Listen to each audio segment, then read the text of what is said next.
Hello guys, welcome to let's crack in Bengali YouTube channel. আজকে আমরা সুবিদ্যা স্যারের reasoning বইয়ের চ্যাপ্টার 19-এ থাকা ডেটা সাফিসিয়েন্সি রিজনিংগুলো আলোচনা করব। তো যাদের ডেটা সাফিসিয়েন্সি রিজনিংগুলোতে সমস্যা আছে তারা আজকে সেশনটা শেষ পর্যন্ত দেখতে থাকো। আশা করি তোমাদের সমস্ত ডাউট ক্লিয়ার হয়ে যাবে। তো এবার প্রশ্ন হলো, কি এই ডেটা সাফিসিয়েন্সি? ডেটা সাফিসিয়েন্সির বাংলা অর্থ হচ্ছে পর্যাপ্ত তথ্য বা যথেষ্ট তথ্য। এটা আমরা একটা উদাহরণের মাধ্যমে বোঝার চেষ্টা করি।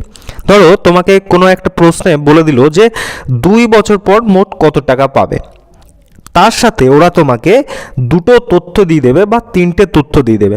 এবার ওই দুটো বা তিনটে তথ্য থেকে আমাদের এই প্রশ্নটা সলভ করা যাচ্ছে কিনা, পর্যাপ্ত তথ্য আছে কিনা, সেটা আমাদের দেখে এই উত্তরগুলোকে কিন্তু করতে হবে। কীরকম? দেখো, এই প্রশ্নটাতে বলেছে 2 বছর পর মোট কত টাকা পাবে। তো প্রথম তথ্য এখানে দেখো কি বলেছে, যে রাম ব্যাংকে টাকা দিল। তো দেখো, প্রথম তথ্যে কিন্তু এমন কোনো তথ্য নেই যার মাধ্যমে আমরা এই প্রশ্নটার উত্তর করতে পারবো। তার মানে প্রথম তথ্য থেকে আমরা কিন্তু অ্যান্সারটা করতে পারবো না। তো এটাকে আমরা এরকম কেটে দিলাম। বোঝা গেল? তারপরের তথ্যে কি বলেছে, রাম 5% হারে 5,000 টাকা ব্যাংকে দিল। ঠিক আছে, তো এখানে দেখো আমরা কি জানি সবাই, PTR/100, তাই তো? এখানে হচ্ছে পি এর মান কোনটা, 5,000 টাকা। তারপরে টি এর মান এখানে টি বলেছে 2 বছর ইন্টু 2, তারপরে আর এর মান বলেছে এখানে রেট হচ্ছে 5%, তাই তো? তো আমি এখানে 5 লিখলাম বাই 100। এটা করলে কিন্তু আমাদের টোটাল কত টাকা পাবো সুদ, সেটা বের করে 5,000-এর সাথে যোগ করে দিলে কিন্তু 2 বছর পরে মোট কত টাকা পাবো সেটা কিন্তু আমরা করতে পারবো। অর্থাৎ দ্বিতীয় তথ্যটা থেকে কিন্তু আমরা এখানে যে প্রশ্নটা করা হয়েছিল এই প্রশ্নটা করা সম্ভব। তার জন্য কি হবে, যে দ্বিতীয় অপশানটা থেকে আমরা এটা করতে পারবো। এবার ওরা তোমাদের এরকম 4টে অপশান দিয়ে দেবে। কীরকম দেখো, শুধুমাত্র এক পর্যাপ্ত। এখানে এক থেকে কি করতে পেরেছিলাম আমরা? হয়নি, এর জন্য অপশান এ হলো না, কাটা হলো। তারপরেও কি বলেছে, শুধুমাত্র তথ্য 2 পর্যাপ্ত। দেখো, এই প্রশ্নটার ক্ষেত্রে দ্বিতীয় তথ্য থেকে কিন্তু আমরা এই প্রশ্নটার উত্তর করতে পারবো। তার জন্য এটা রাইট হয়ে গেল, তাই তো? তো এইভাবেই কিন্তু এই রিজনিংগুলোকে করতে হবে। যারা কনসেপ্টটি এখনও বুঝতে পারোনি, নেক্সট রিজনিংটা দেখে নাও, আশা করি তোমাদের সমস্ত ডাউট ক্লিয়ার হয়ে যাবে। তো তোমাকে একটা প্রথমে প্রশ্ন করে দেবে ওরা, ঠিক আছে? প্রশ্ন করে দেওয়ার পরে তোমাকে দুটো স্টেটমেন্ট দিয়ে দেওয়া হবে বা দুটো তথ্য তোমাকে দেওয়া হবে। এবার ওই দুটি তথ্য থেকে প্রশ্নটা করা যাচ্ছে কিনা, তোমাকে এক্স্যাক্ট উত্তর করতে হবে না, প্রশ্নটা করা সম্ভব হচ্ছে কিনা সেটাই হবে এই প্রশ্নের উত্তর। কীরকম? দেখো, এখানে এক দাগে বলেছে সুইটের সংকেত কী। তো আশা করি এটা বুঝতে পারছো, এটা কোডিং অ্যান্ড ডিকোডিং এই টাইপের রিজনিং থেকে নেওয়া হয়েছে। তো কোডিং অ্যান্ড ডিকোডিংয়ের উপরে আমাদের ক্লাস অলরেডি করানো হয়ে গেছে। আমি এটা মেনে নিয়ে চলছি যে তোমরা কোডিং অ্যান্ড ডিকোডিং এই রিজনিংগুলো তোমরা পারো। তো দেখো, এক দাগে কি জানতে চেয়েছিল, যে সুইটের সংকেত কী। তো প্রথম তথ্য এখানে দেওয়া আছে, কি বলেছে, যে কোনো সাংকেতিক ভাষা অনুযায়ী ম্যাঙ্গো ইজ সুইটের সংকেত 439 এবং ফ্রেশ সুইট অরেঞ্জের সংকেত 748। ঠিক আছে, তো এখানে কি জানতে চেয়েছে, যে সুইটের সংকেত কী। এবার দেখো, এখানে যে দুটো ভাষা আছে, এখানে সুইট এখানে আছে, আবার এই ভাষাতেও এখানে সুইট কমন আছে। অর্থাৎ দুটো ভাষার মধ্যে শুধুমাত্র সুইট কমন, আর কোড বা সংকেতের মধ্যে দেখো 4 কমন। আশা করি বুঝতে পারছো যে সুইটের কোড কি হবে। সুইটের কোড হবে অবশ্যই 4। বোঝা গেল? তার মানে কি, প্রথম তথ্য থেকে আমরা সুইট মানে কি হবে সেটা আমরা বের করতে পারবো। ঠিক আছে, এবার আমরা দ্বিতীয় তথ্যটাকে দেখে নেব। কি বলেছে, অরেঞ্জ ইজ ফ্রুটের সংকেত এত এবং অরেঞ্জ ইজ সুইটের সংকেত এত।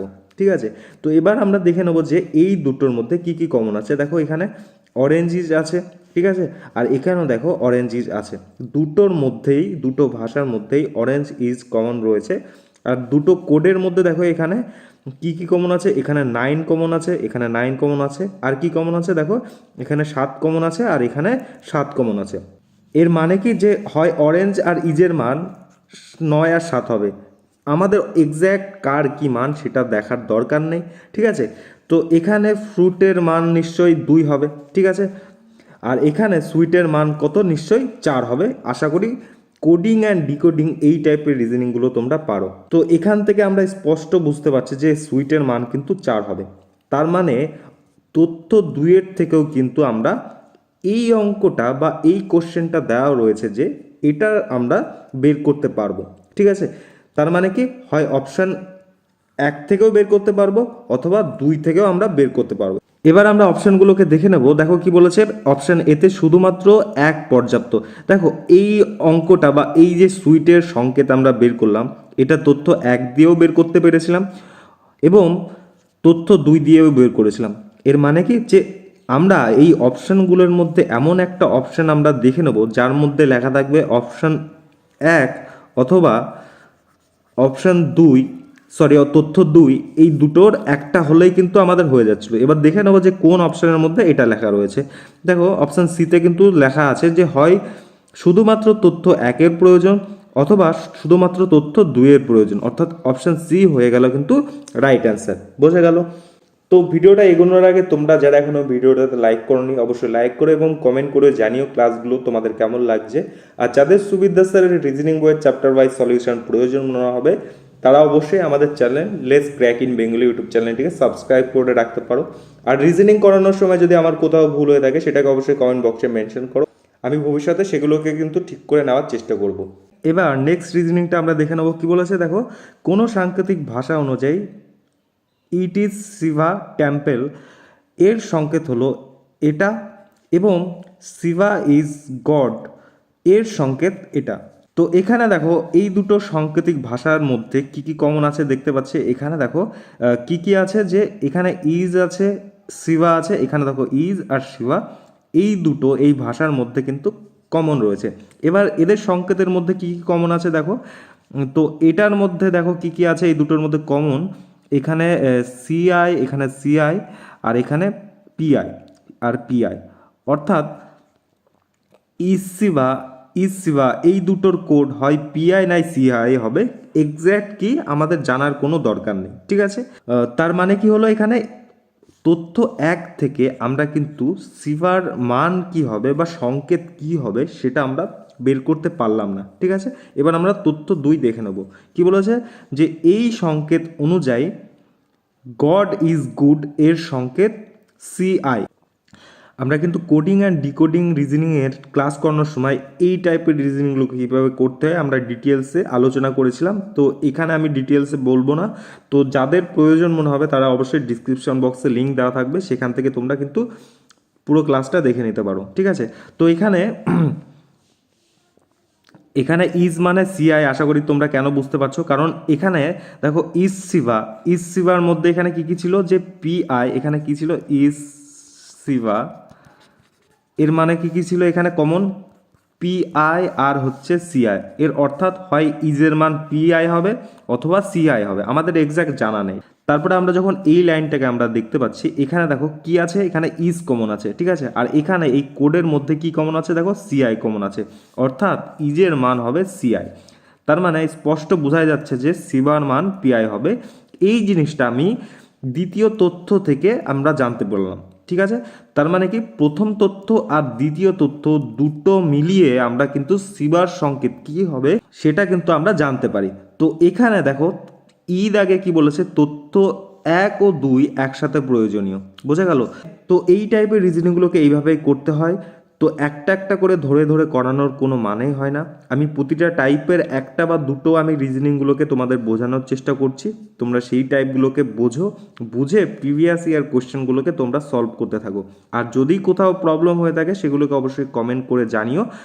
যদি এই ভিডিওটাতে 100টারও বেশি লাইক হয় আমি অবশ্যই এর পার্ট 2 নিয়ে আসবো। তারপরে নেক্সট রিজনিংটা দেখো, এটা ব্লাড রিলেশন থেকে দেওয়া হয়েছে। আশা করি তোমরা ব্লাড রিলেশন রিজনিংগুলো তোমাদের জানা আছে। আর যাদের এই রিজনিংগুলো জানা নেই তারা অবশ্যই ডিসক্রিপশন বক্স দেখে নিতে পারো, সেখানে লিঙ্ক পেয়ে যাবে।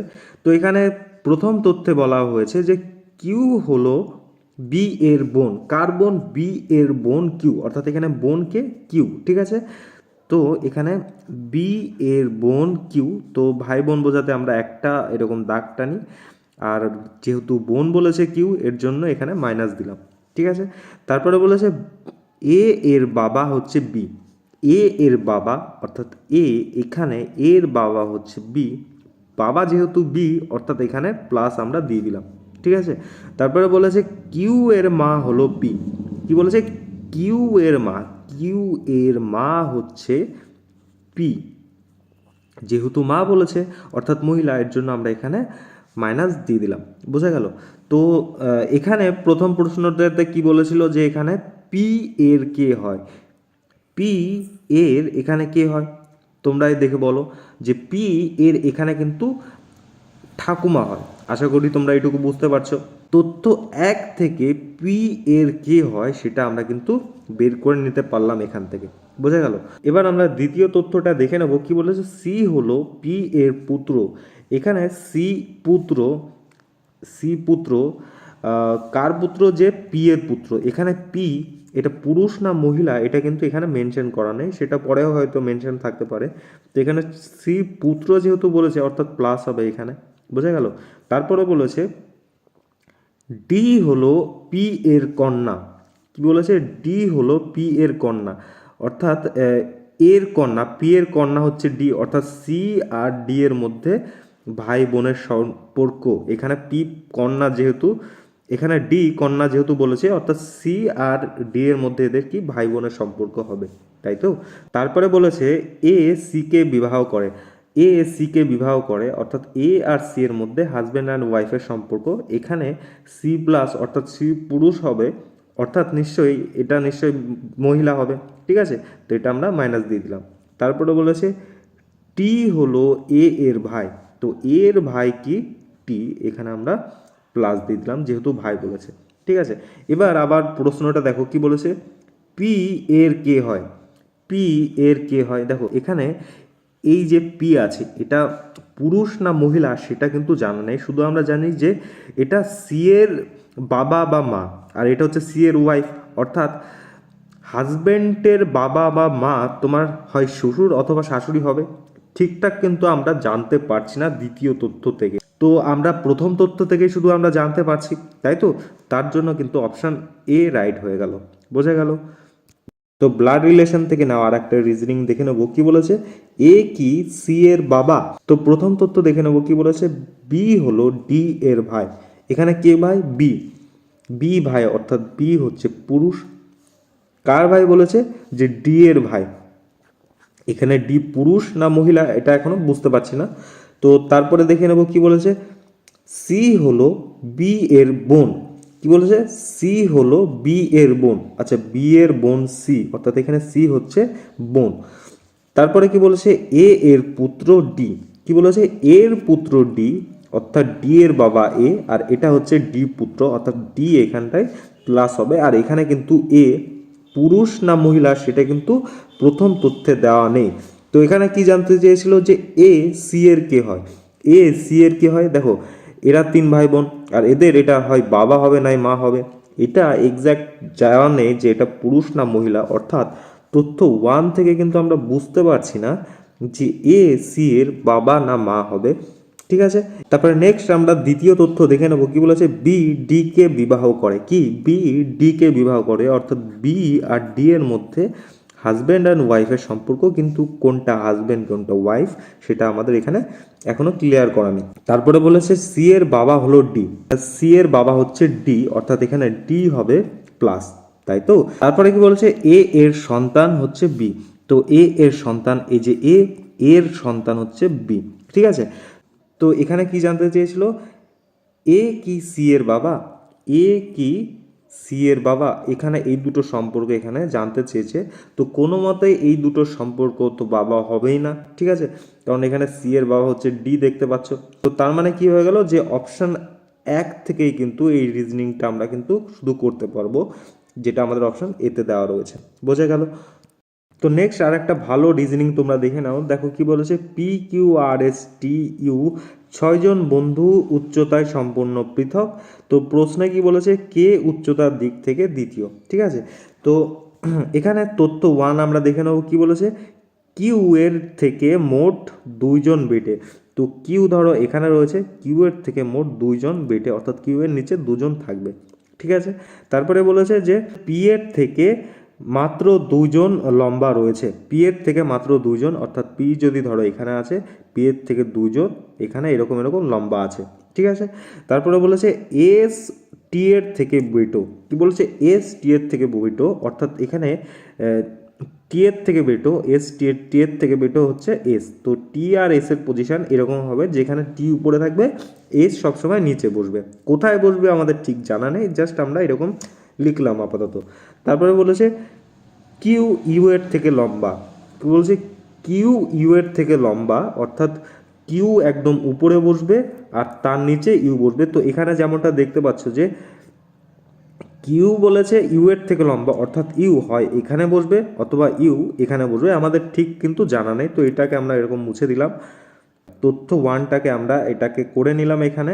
কিন্তু এখান থেকে দ্বিতীয় স্থানে কে আছে, দ্বিতীয় স্থানে উচ্চতায় কে আছে সেটা কিন্তু আমরা বের করতে পারছি না। তো এবার আমরা দ্বিতীয় তথ্যটা দেখে নেব। কি বলেছে পি এর থেকে মাত্র তিনজন বেটে, কি বলেছে পি এর থেকে, এখানে ধরো পি আছে, পি এর থেকে মাত্র তিনজন বেটে, ধরো এখানে একজন, এক দুই তিন, পি এর থেকে মাত্র তিনজন বেটে, ঠিক আছে।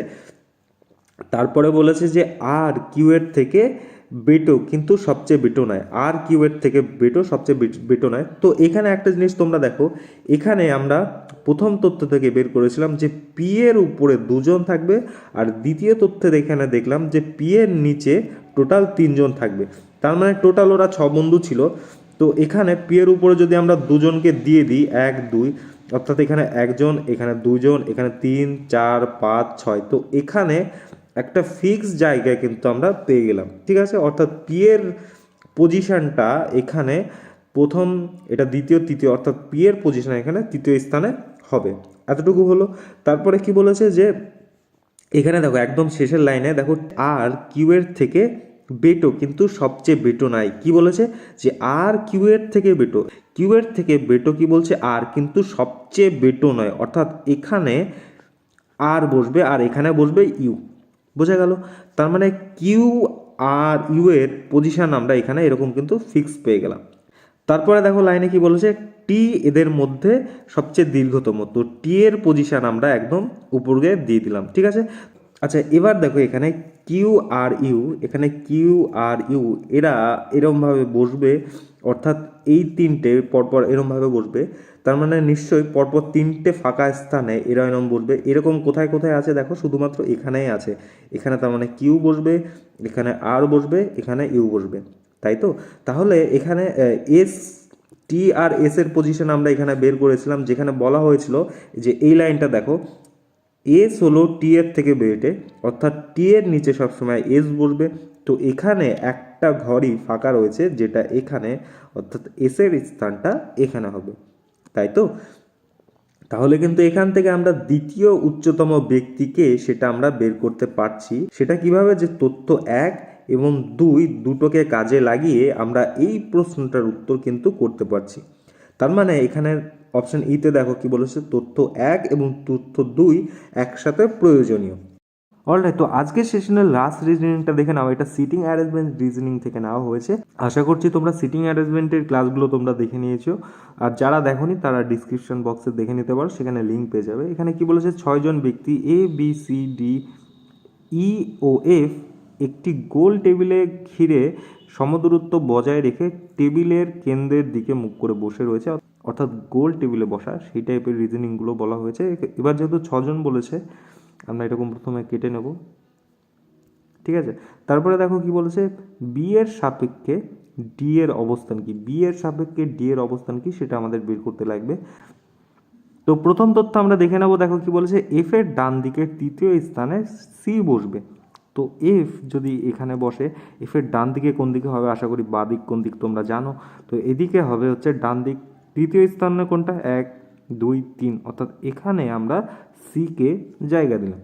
তারপরে বলেছে যে এ ও বি এর পাশে সি বসবে, কি বসবে, যে এ আর বি এর পাশে সি বসবে, অর্থাৎ হয় এখানে বি বসবে অথবা এ বসবে, অথবা এখানে বি বা এ বসবে, সেটা আমাদের ঠিক জানা নেই, সেটা হয়তো পরের কোনো ক্লু থেকে আমরা সেটা বুঝতে পারবো, ঠিক আছে।